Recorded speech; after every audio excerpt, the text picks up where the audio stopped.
it's Sandra. Welcome back again to Asexualise, my asexual life. This is a place to be education about asexuality, all things asexual, and I share my own asexual life journey in order to help you in yours. If you haven't always subscribed, please hit the great big subscribe button and hit that bell notification button, that little bell icon, to get notified of every time I go live like now, post a new video. I do apologise if you just tuned in a moment ago because for some reason YouTube just went boom and my live stream went off. So here I am back again with the second attempt to review this movie, which is Step Up to the Streets. But before we get into that, if you don't know who I am Sandra Bellamy, author of this awesome Asexual Perspectives, 57 Asexual Stories, Love, Life and Sex, A Celebration of Asexual Diversity book. Now, if you're new to this channel and don't know what asexuality is a sexual orientation that is the lack of sexual attraction. Yep, I don't get the need, urge, or want for partnered sexual intercourse. And there's quite a lot of things that evolve from that. So, for example, for me personally, I don't like watching sex in movies. It really turns me off. I think it's disgusting and totally unnecessary. I don't like nudity either. So I try to always look for movies that have no sex and no nudity in them. And I particularly like dance movies. And this movie is one I watched earlier. When I say earlier, I watched some of the music bonus features yesterday, and I watched the movie, I think it was the day before. Now, I've watched it before, but I love this movie. Now, I've got Step Up 1, 2, 3, 4, 5, basically. So I've got the whole 5 that's come out so far. This is number 2. So this is the sequel to the first Step Up movie, and this is Step Up to the Streets, right? So if you don't follow the Step Up movies, you probably might not know the formula, but there is a formula. It's always got usually a guy and girl of some sort in, and it's got a love story going on. So if you're someone who doesn't like love stories, then you know it might turn you off watching these movies. But if you, I'm sorry about there's an aeroplane or something going over. Still apologise. So yeah, basically, I absolutely love dancing. I've actually got a bronze in freestyle disco dancing, so I love street dance, you know, hip hop, all that type of stuff. So if you like hip hop music, you like street dance, you like club stuff, these type of films would appeal to you. And also, if you do like romance, like teenager style romance, that type of thing, you're gonna love these movies, right? Now, these Step Up movies, I have to say, are sexy, no actual scene sex movies, right? So, and I think all of the videos haven't got any the Step Up ones haven't got any sex in them, not even implied, I don't think. Some of the other dance movies I've got have. But anyway, so these people here, these are the main people. This is Andy and this is Chase. Now, I am going to do some spoilers if you haven't seen the movie. So if you want to see it, like, don't watch the rest of this video till after you've seen it. But basically, Andy in this movie is a person who has basically moved to live with her aunt because her mum died, and she's been living with her aunt for 6 months. Now, she's joined this street crew who are called the 410. They're very, very popular, and they do a lot of stuff that can be seen as criminal. And there's this really, really good scene at the beginning where you don't actually know what's happening as a viewer. And these people are on the train, then all of a sudden they put masks on, and obviously we associate masks with violence, gonna get harmed, basically. So it's quite alarming when you first see it. And then they start dancing in the middle of the subway, like the tube, and it's really crazy, you know, but it's very, very, very well choreographed. Is that the right word? It's got great choreography. And so it's actually quite a masterpiece in terms of film and cinematography. The way the camera angles are, the way they've done the dancing in you know the tubes, etc. The aisles of them. They're very, very, very cleverly done. And this has got a really young director that's directed this movie, which is different to the first director who did the first movie, right?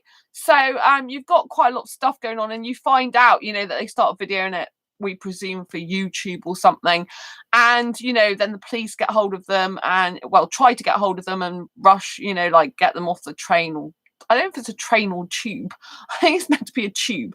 But basically this guy comes, and the police officer chases them, and they do get away. But because Andy's living with her aunt, she's basically oh, sorry, it's not her aunt. Sorry, it's her mum's best friend, but she gets threatened to go to live with her auntie because she has been involved in criminal activities that has been on the news, which was she was one of the people on the train. So I do apologise. It's not her auntie, but the reason I kept thinking it was auntie is because she keeps getting threatened throughout most of the film by this woman who's her guardian, who is her mum's best friend, that if she doesn't stop basically dancing with the 410 crew that are doing criminal activities, she will be sent to her aunt's. And so that's how come I kept getting confused. I do apologise, but it's definitely that she's living with this woman. I think of her as like family, that's why. And the film is about family, which is what I want to come on to. And so, so she kept getting threatened to go to her auntie. She doesn't want to move away. And the 410 have become like her family. But her auntie doesn't want her auntie. Her mum's best friend, who's her guardian, doesn't want her living there anymore, and said she's got to go to her aunt's because she's out of control. She's involved in criminal activities. She's not really investing in her education, And she says that's the only family I've got. And she's like, well, my mum trusted me to look after you, and she wouldn't want you to be involved in this. And she's like, oh, you don't have a clue what my mum would want, basically. So she packs her bags and wants to stay at a friend's house. And then she has the guy come into the this film, who's her friend, who was in the previous movie. I think his name's Tyler. And yeah, so the Tyler comes in this film. He was in the first film, which is great. I love it when they continue something on like that. And he battles her means it's like a battle competition between her and him for her to stay and go to the School of Arts, right? And she's like, oh, I'm not a prima ballerina. That's not my style. And he's like, well, you either do that and I speak to your, the person who's looking after her, which was her mum's best friend, or she will be sent to her aunt's. It's up to her. So she's like, oh, okay. And then basically she's got nothing. She's really good at dancing, but she's not good as Tyler, basically, who whips her ass, excuse the want of a better phrase, on the dance floor. And so basically, not literally, whips her ass means she stood no chance. It's street talk. So basically, yeah. So she then goes back to the guardian, who's really adamant she's going to live with her aunt. And then Tyler goes in and speaks to her and says about going to the School of Arts, but she still has to audition. He gets her an audition, but he doesn't actually get her in there. And one of the judges is this guy called Chase, along with his brother, who was meant to be a serious ballerina years ago. And her brother, his brother is on the judging panel. Now he's really into hip hop, dance music, loads of young stuff, but his brother's into like classical music, ballet and everything else. And his brother was meant to be a famous, like I said, ballet dancer back in the day. But his brother says, oh, I can teach any amateur, like professional, to become a professional dancer. So his brother then tries to teach her, but obviously she's a street dance person, so she's very free flowing, likes to do her own dance routines. And because she likes to do her own thing, the instructor, which is his brother, then says you can stay behind after school and learn how to dance with me because you're not taking it seriously in class. So she has these out of hours classes with his brother, who is the dance instructor. And the 410 crew that she was with find out, and they're like, because she admits it to them in the end. And so the crew are like, I don't want anything to do with you if you're mixing with that crowd, basically, and you'll not turn up on time, etc. So she then is really upset, and he sees her in the she gets in the School of Arts because, like I said, his brother was teaching her how to dance in the School of Arts, and she is sat on the table being really upset about the 410 crew that she's no longer part of, and he says, why don't we start our own crew, our own dance crew, dance team, if you want. And so she's like, oh, you can't do that. And he's like, yes we can, why not? So because his brother doesn't get on that well with him, they don't get on with each other because he's modern and his other brother is trying to make him conform to the classical ballet stuff that he likes, but he's a street dancer, free flowing. So it's not what he wants to do. It's boring for him. So in the end, they team up to form their own dance crew. And there's a character called Moose that's in this episode onwards. And he's one of the most awesome dancers throughout the whole of the series, in my opinion. And he's introduced in this movie, and he becomes really good friends with Andy, particularly. But he becomes part of their crew. And basically what happens was there's a lot of people who are in this school that dance, but they don't dance like everyone else. They're different, right? They're all different. And that's what I think about, you know, like in terms of asexuality, that we're different, you know, we just don't fit in. That's why I really like these movies and really relate to them. And it might seem very strange, like how can you relate asexuality to a movie like this? It's because, you know, in most of these movies, there's always someone left out. There's always someone left out because they're different. There's always someone that doesn't fit in. That's not the norm, that likes to do their own thing and to feel their own soul and light their own soul up, if you like, you know. And so that's why I really relate to it, you know, because I love dancing anyway. I've got bronze in freestyle disco dancing, highly commended. So I really love the free flowing stuff. I don't like to conform. I don't like to be part of a group where you have to be, you know, all doing exactly the same thing all the time. It's just, you know, I like to do my own thing, you know, when I go out dancing as well. So they form this group and they go to this club and they form a group with the kind of these misfits at school. They don't fit in, but they're all talented in some form of dancing. But then they go to this dance place, and her old crew's there, the 410, and they try and battle against them, and they fail miserably, and so they've got really embarrassed, and they're like, we can't do this and everything. And that's what I love about the film as well. It's always about don't give up, you know. And the people that you choose as your friends and your dance people, they actually are your family. They become your family. So that's what I think is so good about this film, you know, because I feel that the asexuals that I know, you know, they're like one big family to me, and I have a small close family as well, you know. And so it's like having a small close family, like my really best asexual friends, and then like having a bigger family. But also I've got a best friend who's not asexual, who is female, and she's lovely. I managed to video chat with her tonight. She's working helping the elderly at the moment. So incredible woman, you know. We've been best friends since 2012. Absolutely incredible, working kind of with really vulnerable people at the moment in this time when I'm filming this, you know. It's just sensational. I love her so much as my best friend, you know. So, you know, I think friends are family that we choose for ourselves, and that's what she actually said to me before, you know.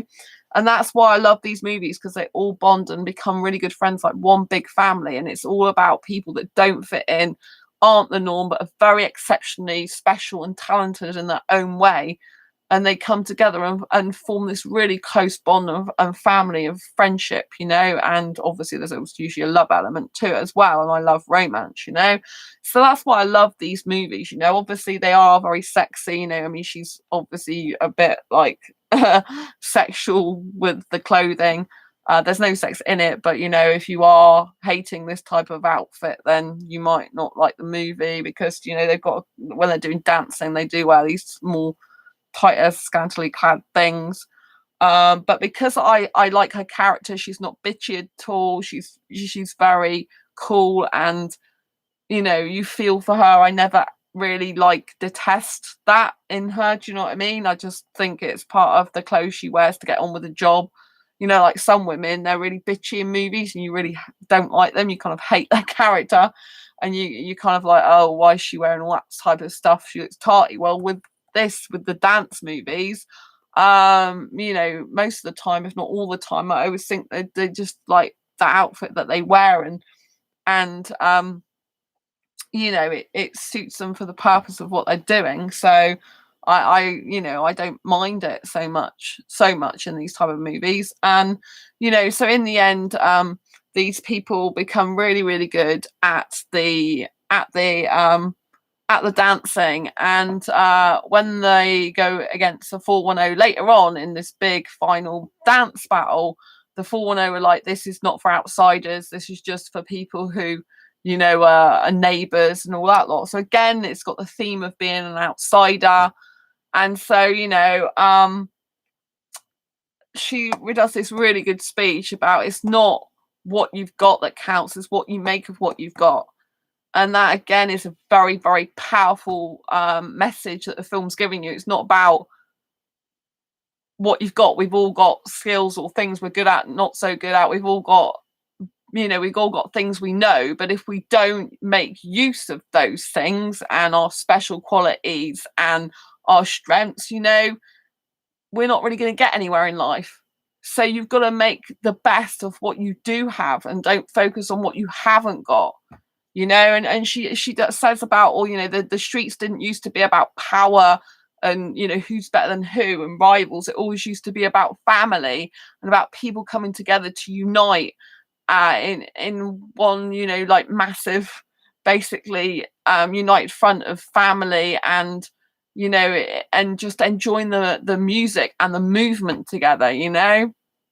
So I just think it's a very, very powerful video. And when they do, so because they can't do this dancing in this like room, this dance room, she takes it out to the streets, which is why they've got the title, which is where street dance originated from. It was on the streets, not in rooms, basically.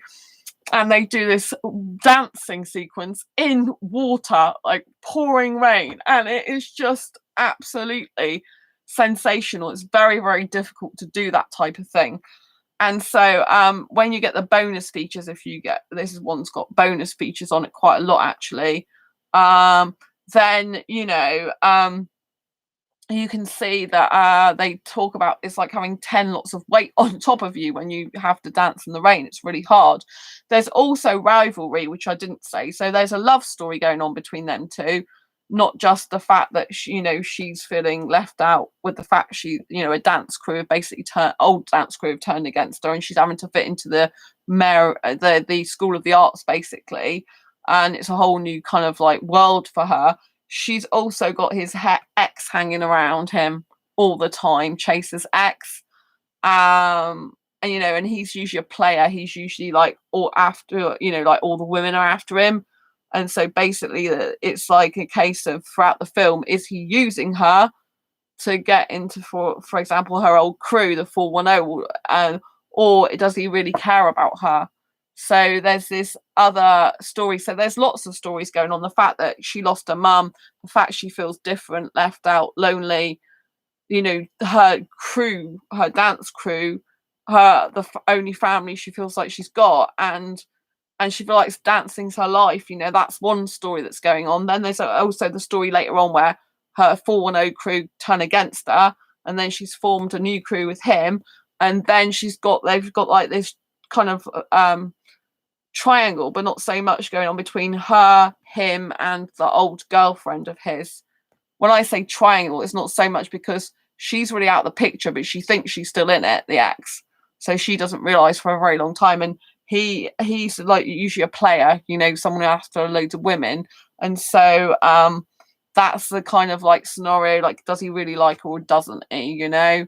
But you find out in the end that he does really care about her. So, and like I said, this dancing in the rain, you can actually see on the front cover. I don't know if you look up closely. See, this is meant to be the rain. Then it's actually really, really strong and powerful. And I did love the movie. I think there could be more dancing in it. When I first watched it, I thought there's not enough dancing in it.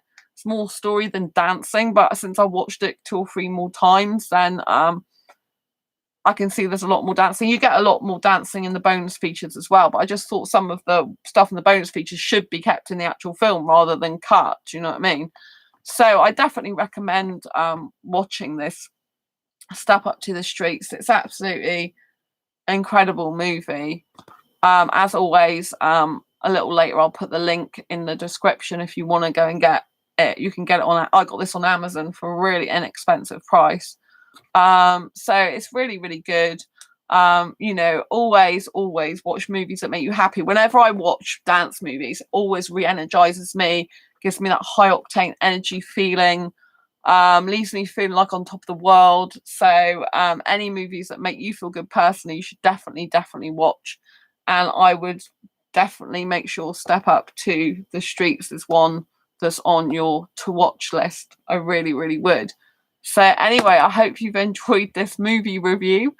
And I'd like to know if you've watched the film as well, what you think about it, and if you can relate to any of it, you know. But, you know, don't forget to take that message to heart. It's not what we've got, it's what we make of what we've got. So if we don't use our talents and our strengths and what we're good at while we're on planet Earth, you know, we're doing ourselves a huge disfavor. So I know there's lots of you that are incredibly talented out there in many different ways, you know, and it's important to use that talent and to just go for your dreams, you know. Might take you years to get there, but it's always worth trying and doing, and just carry on going until you make every one of your dreams come true. Because I think at the end of the day, that's what life is about: putting your dreams into action and making them happen, you know, making what people think are impossible possible. You know, I just think it's beautiful. And yeah, so I recommend Step Up to the Streets. I recommend all the Step Up movies. They're all incredible in their own way. Some of them are very different from each other as well. So please do give them a watch. I have done a movie review a long time ago of kind of the whole sort of Step Up movies. So check that out if you haven't already. I think it's called No Sex, Sexy Step Up Movies or something like that, or No Sex, Step Up movies, No Sex movies, but sexy, no sex, because there are sexy, no sex movies. So they're a little bit different to what you might think I'd watch, but they don't have actually any sex in them or any nudity. So yeah, go and enjoy and watch what films make you happy, make you feel energized and excited and vibrant, and just make you feel so good, because that's what we should be doing in life. You know, what we focus on expands. So whatever makes you happy, makes you feel joyous, lights up your life and heart, you should really do. And then you know you've lived the best life possible for you. Anyway, oh, thank you so much for the thumbs up. I really appreciate you. Lots of love. And like Andy said in a movie, it's not what you've got, it's what you make of what you've got. So please take those words to heart, and then know that, you know, your friends and the people you hang around with and care about and love the most, even if they're not blood related, they can really be your family. And I can't thank you enough for the wonderful Asexual YouTube channel family I have right here, because you really inspire me to continue the work I do for Asexuals. Your positive comments and messages, your interaction on this channel, the chat that you know, give your time up for to interact with me and other people in chat usually, is just absolutely incredible, you know. I know it takes a lot to give time to different things because there's so much going on social media and so many different places you could be.